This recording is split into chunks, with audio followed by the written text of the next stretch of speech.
right, welcome back to part 2. Just as an overview, we are doing a bead under a magnifying glass to emphasize that a lot of kind of beading and other objects in Native American culture usually have a greater story, a greater meaning. So our bead is to emphasize that importance, not necessarily to copy, but to try to get people's attention when it comes to thinking a little further when it comes to these objects. So I said that I was going to do kind of cooler colored beads with warmer colored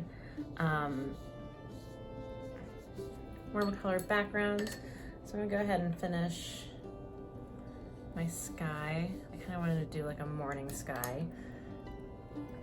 I'm also gonna do my ground here.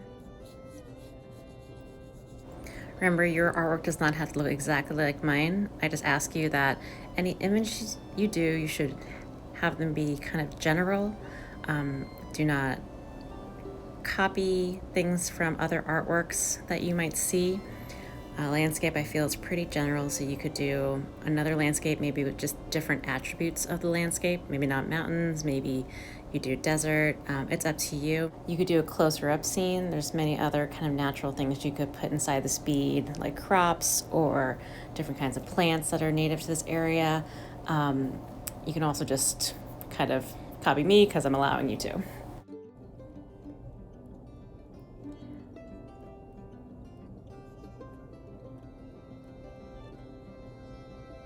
I did crayon for these structures, so that way I knew that when I painted around them, I didn't have to really worry about them getting covered up.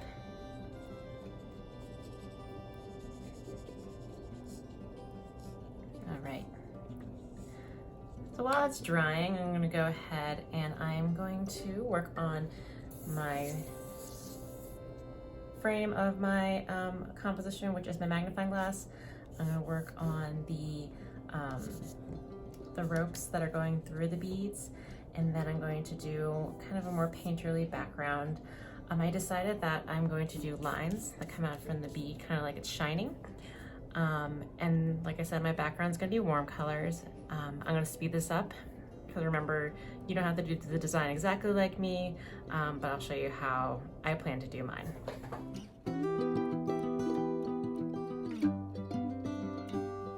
All right, time to do my warm colored background. And I'm going to do lines with crayon that come out from my bead to emphasize it. If you know me, I love wax resist, which means I love using crayon and watercolor together so that way the crayon shows through. I'm also just gonna do kind of a few lines on the outside here just to kind of think about that negative space.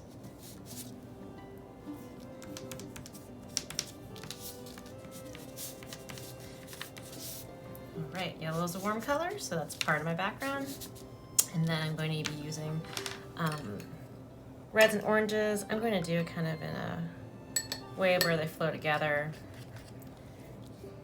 Ooh, and I need clean water, so let me get some clean water. I'm going to speed this up for the painting part, and we'll talk about it at the end. Where I get clean water, and I'm going to put clean water on my paper where I'm going to paint.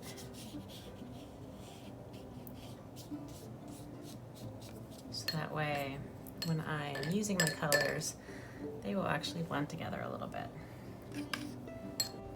Once again, remember, if you don't have the same medium, like you don't have paint, you can do another medium. Your goal for your background is to make your beads and your magnifying glass stand out. So if you want to do that with color, like different colors, like warm and cool, you can. If you want to do it dark and light, you can do that too. So decide how you're going to create contrast between your background and your beads to make them stand out.